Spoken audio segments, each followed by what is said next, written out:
नमस्कार, news India में आप सभी का स्वागत है। मैं आपके साथ दिव्या पांडे। बुलेटिन की शुरुआत करेंगे उत्तराखंड की खबरों के साथ। देहरादून में लिटरेचर फेस्टिवल का आयोजन हो रहा है। ऐसे में सीएम धामी कार्यक्रम में पहुंचे और क्या कुछ कह रहे हैं वो आपको सुनवाते हैं। लेडीज में अगर मैं कहूँ तो आपने 20 चैप्टर्स लिखे हैं और पिछली किताब में 16 चैप्टर्स लिखे हैं। आपने जिनको अपना प्रेरक यात्राओं में आपने साझा किया, उनमें से कोई एक ऐसी कहानी, क्योंकि सभी स्टॉलवर्ड्स हैं अपने अपने क्षेत्र के, और ये बहुत ही सुंदर बात है कि जिस प्रकार से आपने अक्रॉस द पार्टी लाइन, आपने किसी एक पार्टी को मद्देनजर रखते हुए सिर्फ वो नहीं, आपने चारों तरफ जो भी पार्टी में जिस भी महिला ने मेहनत करके जहां तक पहुंची, आपने उसको दर्ज किया। तो ऐसी कौन सी एक कहानी है जो आपको लगता है जो आपके साथ ठहर गई? Power women India's political winners और मेरी नई किताब leading ladies new wave of female politicians in India. ये आपने सही पूछा, जैसे सर ने भी बोला कि मैं किसी एक को नहीं लेखक को बोल पाऊंगा, इसी तरह ये सारी ही मैंने इन पहली किताब में भी और दूसरी किताब में भी पॉलिटिक्स की ऐसी औरतों की कहानियां साझा करने की कोशिश की है जो डिफरेंट मुकाम से आकर पावरफुल चेयर्स पे बैठी हैं। उनकी अचीवमेंट्स को मैंने लाने की कोशिश की है। सर जानते हैं politics is a very controversial topic, पर और एक जब महिला पहुंचती है पावरफुल जगह पे तो कंट्रोवर्सीज थोड़ा ज़्यादा उसके साथ अटैच होती हैं। पर फिर भी इन औरतों की सारी अचीवमेंट्स किस माहौल से ये लोग पहुंची, कुछ पॉलिटिकल फैमिलीज की थी, कुछ पॉलिटिकल फैमिलीज की बिल्कुल नहीं थी।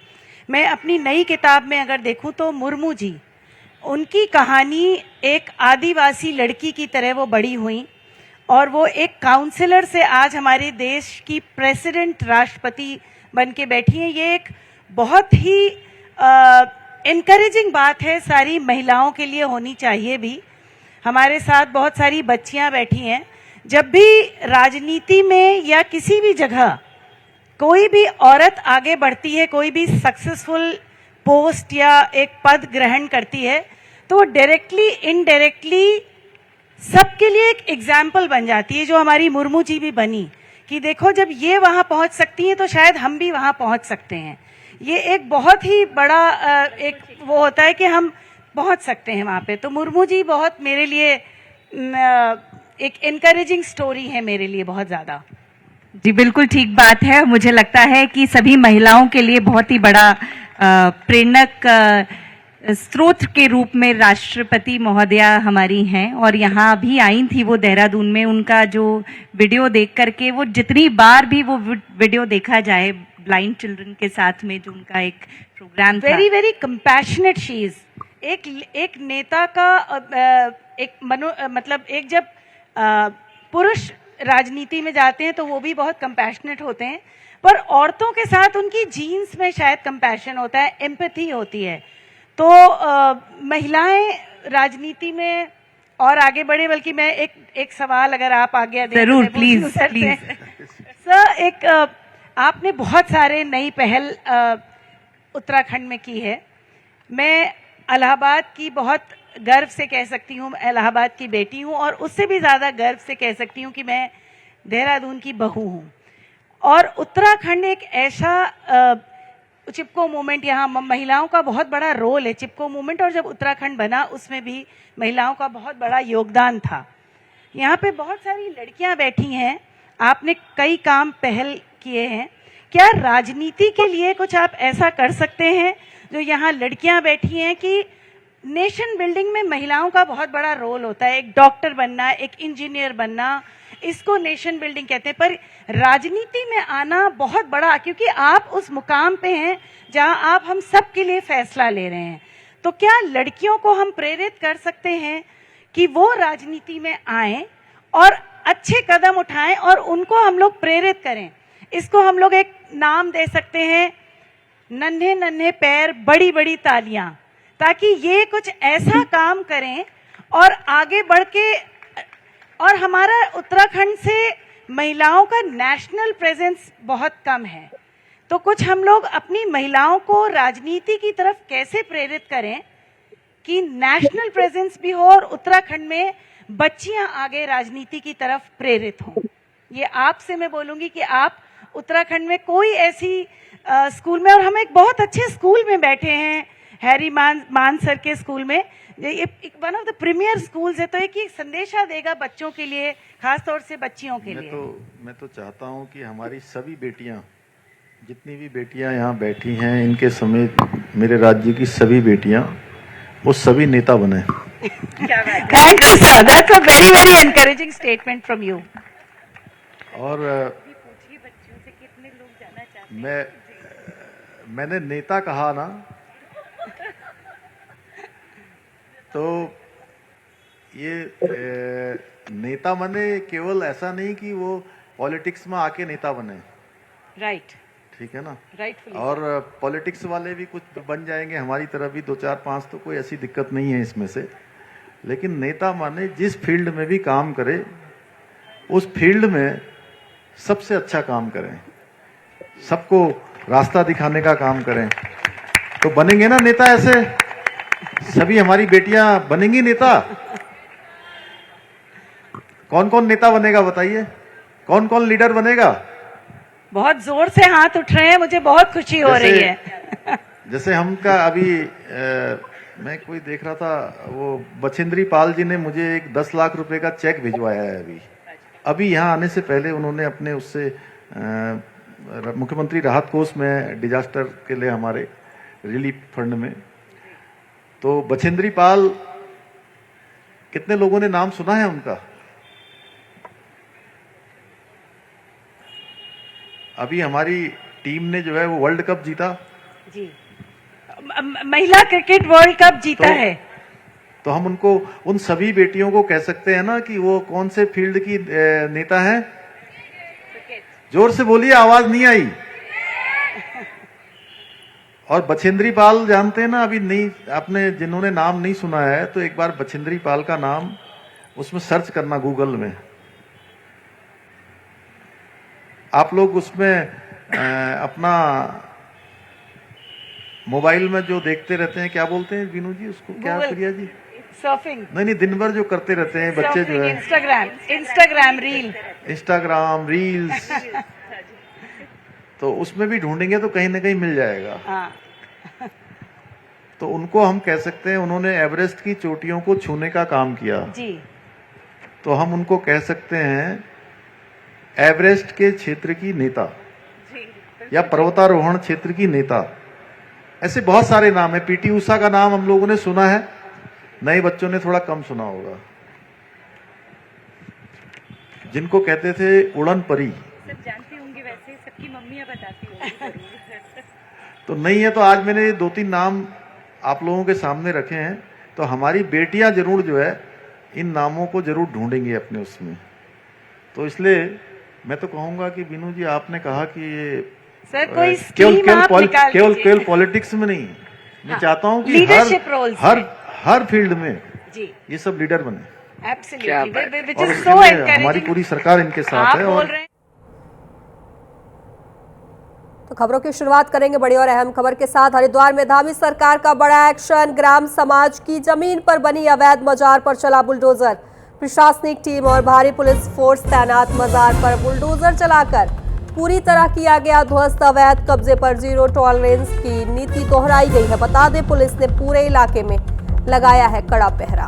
तो प्रशासनिक टीम और भारी पुलिस फोर्स तैनात है। आपको बता दें, मजार पर बुलडोजर चलाकर पूरी तरह से उसे ध्वस्त कर दिया गया है। जीरो टॉलरेंस नीति अपनाई गई है। अवैध कब्जे पर जीरो टॉलरेंस की नीति वापस से दोहराई गई है। ऐसे में पुलिस ने इलाके में लगाया है बड़ा पहरा। आपको बता दें, जहां हरिद्वार में धामी सरकार का एक बार फिर से बड़ा एक्शन देखने को मिला है। ग्राम समाज की जमीन पर बनी मजार को हटाया गया है, बुलडोजर चलाया गया, अवैध मजार पर बुलडोजर चलाया गया है। साथ ही आपको बता दें, प्रशासनिक टीम और भारी पुलिस फोर्स मौके पर तैनात है। तो ये बुलडोजर चलाकर मजार को पूरी तरह से ध्वस्त कर दिया गया है।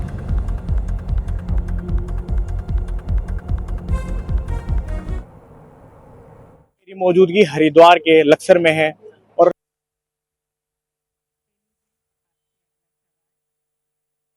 जो धामी का अतिक्रमण अभियान हटाओ है वो लगातार जारी है। इसी पर बातचीत करने के लिए हमारे एसडीएम लक्सर जी मौजूद हैं। यहाँ पर अभी चंद मिनटों पहले एक नेहानपुर सोठारी में यहाँ पर एक मजार बनाई गई थी। एसडीएम लक्सर से जानेंगे किस प्रकार की मजार थी, किसके द्वारा कब्जा किया था और कौन सी जमीन थी, वो किस विभाग की जमीन थी। जी, ये अवैध मजार का कब्जा हटाया गया है तो किस विभाग की जमीन थी, किस तरीके से और कितने पहले वो चिन्हीकरण किया गया था? देखिए, ये राज्य सरकार की जमीन है, श्रेणी 6 की जमीन है, जहाँ पर ये स्ट्रक्चर खड़ा किया गया था। तो अवैध तरीके से ये स्ट्रक्चर खड़ा किया गया था। इनको यहाँ पर जो इसके स्टेक होल्डर्स हैं, इनको पहले 1-2 बार नोटिस भी दिए गए हैं, तो उसमें इन्होंने कोई जवाब नहीं दिया है। तो इसीलिए आज ये अतिक्रमण जो अवैध है इसको हटाया गया और राज्य सरकार की भूमि को अवैध अतिक्रमण से मुक्त कराया गया है। इसी प्रकार और भी जो अवैध कब्जे हैं लक्सर क्षेत्र के हैं या अन्य क्षेत्रों में, तो उनको चिन्हित किया जा रहा है, कब तक हटाने का प्रयास किया? देखिए, अभी हमारी, जैसा कि आपको विदित है कि लक्सर तहसील क्षेत्र अंतर्गत अवैध अतिक्रमण हटाने की कार्रवाई गतिमान है और भी जो स्ट्रक्चर्स हैं या और भी कोई अवैध अतिक्रमण किया गया है तो उनका चिन्हीकरण किया जा रहा है और जैसे ही उसकी रिपोर्ट हमारे पास आती है तो उसको नियम अनुसार फिर उनको भी हटाया जाएगा।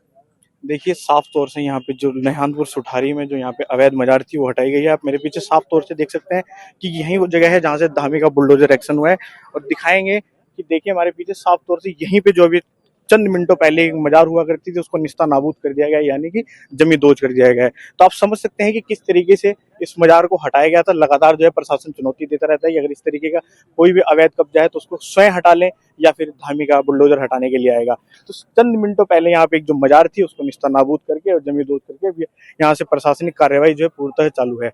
अपने कैमरा पर्सन के साथ मैं प्रवेश राय, न्यूज इंडिया, रुड़की।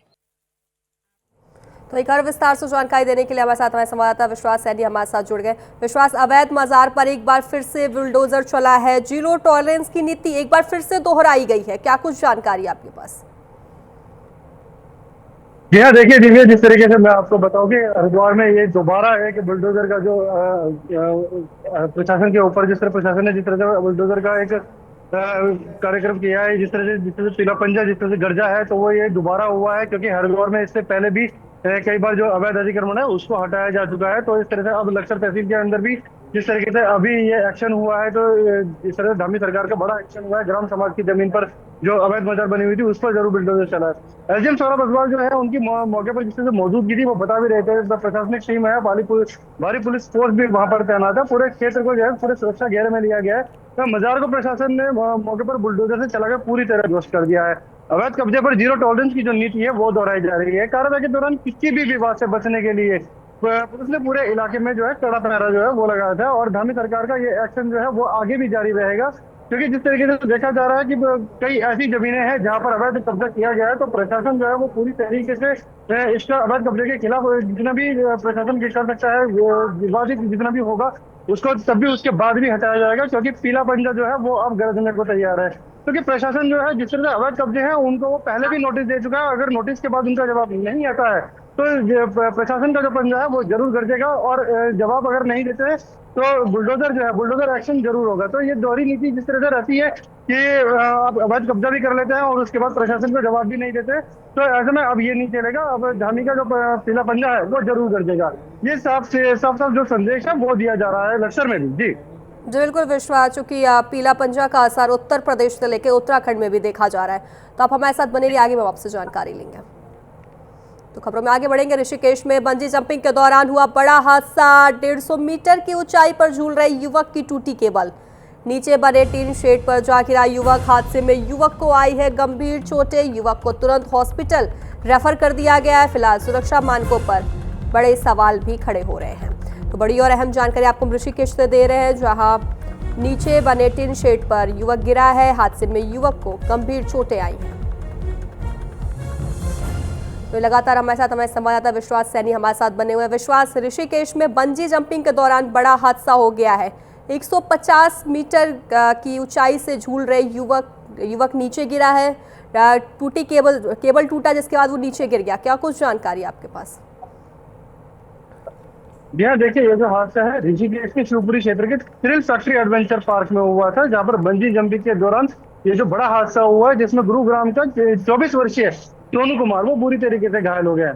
हादसे की जिस तरह से मैं आपको बता दूं, दोनों बंजी जंपिंग के लिए जैसे ही प्लेटफॉर्म से कूदे तो उनकी रस्सी जो है वो बीच में से टूट गई और वो पास में ही जो टीन शेड है उस पर जाकर के गिर गए। और इससे घटना का जो वीडियो है वो भी सोशल मीडिया पर वायरल हुआ है। और जिस तरीके से मैं आपको बताऊं, बंजी जंपिंग के दौरान जिस तरह आसपास के जितने भी जो मेडिकल फैसिलिटीज है वो मेडिकल फैसिलिटीज वहां पर नहीं थी। एक जो लोकल इन्फ्लुएंसर था उसने अपनी गाड़ी से उस पर्यटक को ऋषिकेश के एम्स में पहुंचाया था, जहाँ पर डॉक्टर ने उनकी जांच की और जांच करने के बाद ये पाया कि उनके सीने में और बाएं हाथ में जो है वो गंभीर फ्रैक्चर हुए थे, जिसके बाद उनका इलाज किया गया। इलाज के बाद जरूर वो खतरे से बाहर है, लेकिन पुलिस प्रशासन जो है वो जरूर वहां पर कार्रवाई कर रहा है। और मूली की रेती जो पुलिस स्टेशन है वहां पर उन्होंने तकनीकी जो टीम है उसके साथ उस हादसे की जो जांच है वो शुरू की है। एडवेंचर पार्क की जो सभी गतिविधियां हैं पूरी जांच पूरी होने तक वो सारी गतिविधियां जो है वो सस्पेंड कर दी गई हैं। और प्रशासन ने बंजी जंपिंग के दौरान जितने भी सेफ्टी क्लियरेंस रहते हैं उसकी ऑडिट की दोबारा ऑडिट के लिए मांग की है, जिससे भविष्य में ऐसी दोबारा कोई हादसा न होने पाए। तो इसको लेकर जो है प्रशासन ने जो एडवेंचर की जो वो थी पार्टी उसको जरूर इन्होंने निशाना बनाया और इनको दोबारा ये बोल रहा है कि अपनी दोबारा ऑडिट क्लियरेंस हमको दे, जिससे कि ये सेफ्टी क्लियरेंस हमारे पास है और ऐसा हादसा दोबारा ना हो और इसको दोबारा शुरू किया जा सके। जी बिल्कुल, विश्वास कर विस्तार से जानकारी देने के लिए आपका धन्यवाद। खबरों में आगे बढ़ेंगे। विकास नगर में धामी सरकार की बड़ी कार्रवाई, भू माफिया पर सर्जिकल स्ट्राइक शुरू। विकास नगर प्रशासन ने चलाया बुलडोजर, अवैध प्लॉटिंग पर बुलडोजर की कार्रवाई हुई है। उत्तराखंड में धामी सरकार अब भू माफियाओं पर आर पार की लड़ाई के मोड में है। ऐसे में आपको बता दें कि प्रशासन का विशाल काफिला धर्मावाला चौक से कुल्हार बॉर्डर, ढालीपुर और डकरानी होते हुए शिमला बाईपास तक गरजा और हर उस जगह पर कड़ी शिकंजा कसा जहां लंबे वक्त से अवैध प्लॉटिंग का खेल चल रहा था। हालांकि शिकायतों के बाद बड़ी कार्रवाई शुरू हुई है, जिसके बाद एसडीएम विनोद कुमार खुद मौके पर पहुंचते हैं और राजस्व और एसडीएम की टीम को निर्देशित करते रहे। टीम ने उन सभी स्थानों का निरीक्षण किया है जहां कृषि भूमि को काटकर कॉलोनियां खड़ी की जा रही थी। बता दें कि धामी सरकार का संदेश बिल्कुल साफ है कि उत्तराखंड की हर इंच जमीन पर कानून का राज चलेगा, भू माफियाओं का नहीं।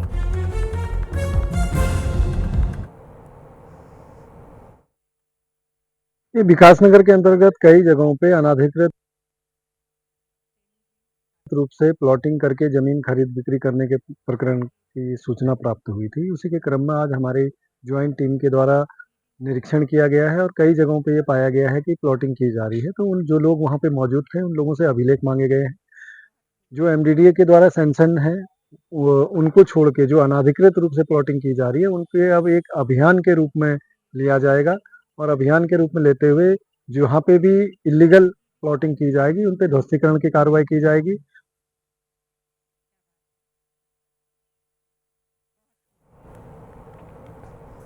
तो अगली खबर की रुख करेंगे। देहरादून में बिहार में एनडीए की बढ़त को लेकर जश्न, कार्यकर्ताओं ने एनडीए की बढ़त को लेकर मनाया है जश्न। सीएम पुष्कर सिंह धामी पहुंचे हैं बीजेपी प्रदेश कार्यालय, जहां बिहार में एनडीए की बढ़त को लेकर बोले सीएम धामी।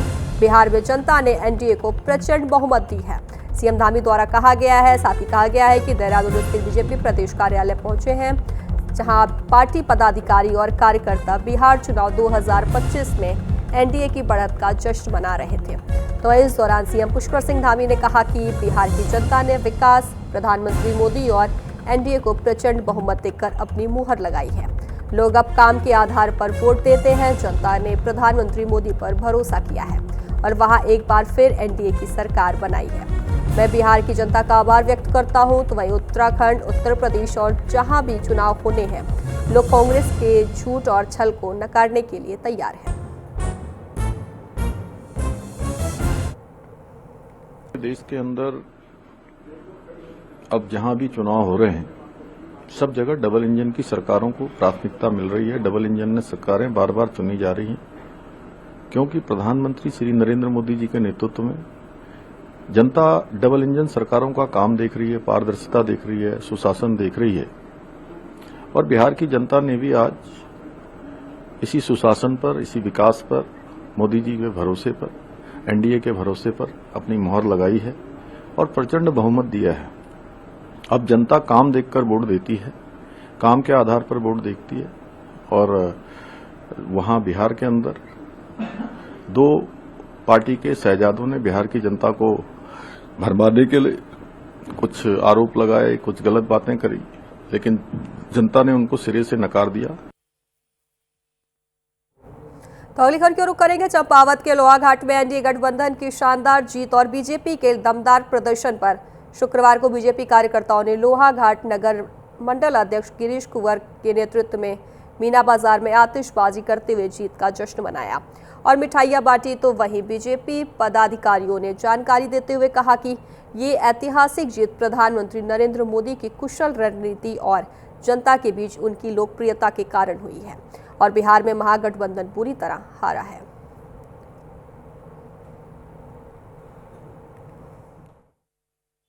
हमारे देश के यशस्वी प्रधानमंत्री आदरणीय श्री नरेंद्र मोदी जी के दिशा निर्देशन और उनके कुशल नेतृत्व पर बिहार की देवतुल्य जनता ने जिस प्रकार आशीर्वाद दिया है, भारतीय जनता पार्टी पर भरोसा किया है, निश्चित रूप से ये भारतीय जनता पार्टी की बहुत बड़ी जीत है और माननीय मोदी जी और पूरे देश को इस जीत की हार्दिक बधाई और बहुत बहुत शुभकामनाएं। बिहार में शानदार जीत के लिए मैं बिहार की जनता को बहुत सारी शुभकामनाएं देता हूं और उनका बहुत आभार व्यक्त करता हूं, उनका धन्यवाद अदा करता हूं। बिहार की जनता ने कल्पना से बाहर जाकर और जो मतदान किया है और एनडीए की सरकार में अपना भरोसा जताया है, निश्चित रूप से मोदी जी के विकास कार्यों में अपनी मोहर लगाई है और मोदी जी पर जो अपना विश्वास जताया है, उसके लिए मैं यही कहना चाहूँगा कि बिहार की जनता को बहुत बहुत धन्यवाद है। मैं इस शानदार जीत के लिए बिहार वासियों को बहुत बहुत बधाई व शुभकामनाएं देना चाहता हूं और बिहार के युवाओं का बहुत बहुत धन्यवाद अदा करना चाहता हूं कि उन्होंने बढ़ चढ़ कर जो मतदान में हिस्सा लिया और अभूतपूर्व मतदान वहां पर किया गया और पूरे देश के यशस्वी प्रधानमंत्री जी का जो नेतृत्व था, उनके बलबूते पर आज हम यहाँ पर पुनः एनडीए की सरकार। खबर हरिद्वार से है, जहां बिहार विधानसभा चुनाव में एनडीए को मिली बम्पर जीत का असर देश भर में देखने को मिल रहा है। बता दें आपको, बीजेपी नेता और कार्यकर्ता इस जीत की खुशी में झूम उठे हैं और ढोल नगाड़ों और आतिशबाजी के साथ जमकर जश्न भी मनाया है। तो वहीं बीजेपी नेताओं का कहना है कि बिहार की जनता ने एक बार फिर विकास की राजनीति को समर्थन दिया है और पीएम मोदी के नेतृत्व पर भरोसा जताया है।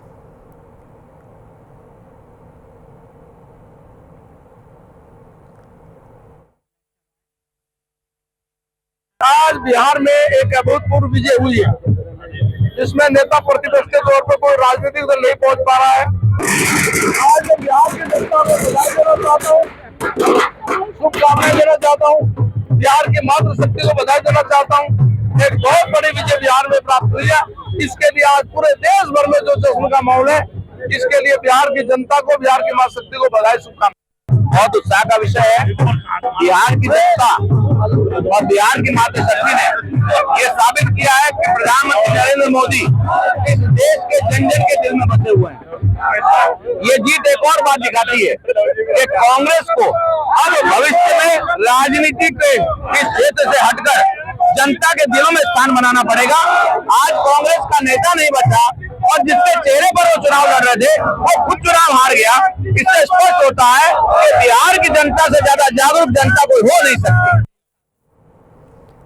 तो अगली खबर की रुख करेंगे। रामनगर से एक चौंकाने वाला मामला सामने आया है, जहां वृद्ध महिला का शव उनकी झोपड़ी के अंदर खून से लथपथ हालात में मिला है, जिससे पूरे इलाके में सनसनी फैल गई है। घटना की जानकारी मिलते ही मौके पर स्थानीय लोग जुट गए और तुरंत पुलिस को सूचना दी गई। सूचना मिलते ही मौके पर सीओ और कोतवाल पुलिस बल के साथ मौके पर पहुंचे और शव को कब्जे में लेकर पोस्टमार्टम के लिए भेज दिया है और मामले की जांच पड़ताल में जुट गई है। सर, ये सुबह मैं सो रहा था घर पे, इनका पड़ोसी उठाने गया, इनका दामाद हूँ मैं जो ख़त्म हुए सलीम। पड़ोसी इनके उठाने गए, बोले नहीं भाई बात सुनिए। मैंने कहा सर मैं भाई साहब गाड़ी पे जा रहा हूँ, आप बता दो यहीं पे। बोले नहीं बाहर आके सुनिए। बाहर आके सुना तो वो बोल रहे हैं, बोले तुम्हारे ससुर साहब को कोई मार के चला गया। मैं किसने मारा? बोले पता नहीं, हमने अभी बाहर से देखा है, अंदर जाकर नहीं देखा। तो वही चंपावत के लोहाघाट में आदमखोर गुलदार ने हमला कर एक ग्रामीण को मौत के घाट उतार दिया है। बता दें कि वन विभाग, पुलिस और ग्रामीणों ने सर्च अभियान चलाकर भुवन के शव को बरामद किया है, लेकिन गुलदार आधे से ज्यादा शरीर को खा गया है। हालांकि लोहाघाट पुलिस ने भुवन के शव का पोस्टमार्टम कर परिजनों को सौंप दिया है। फिलहाल डीएफओ आशुतोष सिंह ने जानकारी देते हुए बताया है कि गुलदार को पकड़ने के लिए घटनास्थल के आसपास वन विभाग के द्वारा 3 पिंजरे और ट्रैप कैमरे लगे थे और मृतक के परिजनों को 6 लाख रुपए का मुआवजा दिया जाएगा, जिसमें 1,80,000 रुपए की राशि परिजनों को दे दी गई है।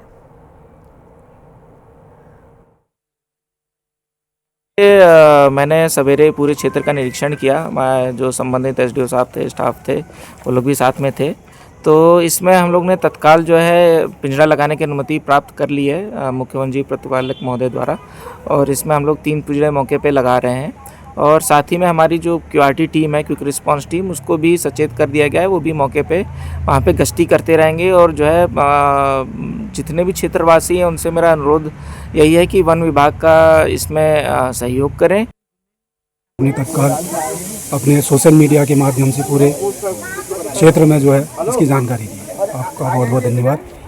उसके बाद मैं शासन प्रशासन से यही कहना चाहता हूँ कि बाघ का जो दहशत है तो बहुत पहले से है। ये नई बात, कोई नई बात नहीं है। पहले तो बाघ, बकरी, कुत्ते ऐसे अगर वगैरह का करता था, अब तो ये नरभक्षी हो गया। अब आदमी की ओर चल रहा है, तो इसका तो बहुत बड़ा खतरा है। हमारा प्रशासन से यही मांग रहेगी कि हमारे क्षेत्र में गश्त को बढ़ाया जाए। और कहना चाहूँगा कि आज हमारा बड़े दुखद घटना हुई हमारे गांव में। हमारा ये भुवन जो है काफ़ी होनहार बच्चा था, और हम चाह रहे हैं कि इनको सरकार की तरफ से उचित उनको मुआवजा भी मिले, और इनके परिवार में जो दुख की घड़ी आई है, इनके बच्चे, छोटे छोटे बच्चे हैं, वैसे 12 में पढ़ता है एक बच्चा। तो इस दुख की घड़ी में जो है हम सरकार से कहेंगे, आदरणीय जिलाधिकारी महोदय से कहेंगे, डीएफओ साहब से कहेंगे। तो बुलेटिन में फिलहाल के लिए बस इतना ही। बने रहे न्यूज़ इंडिया के साथ। नमस्कार।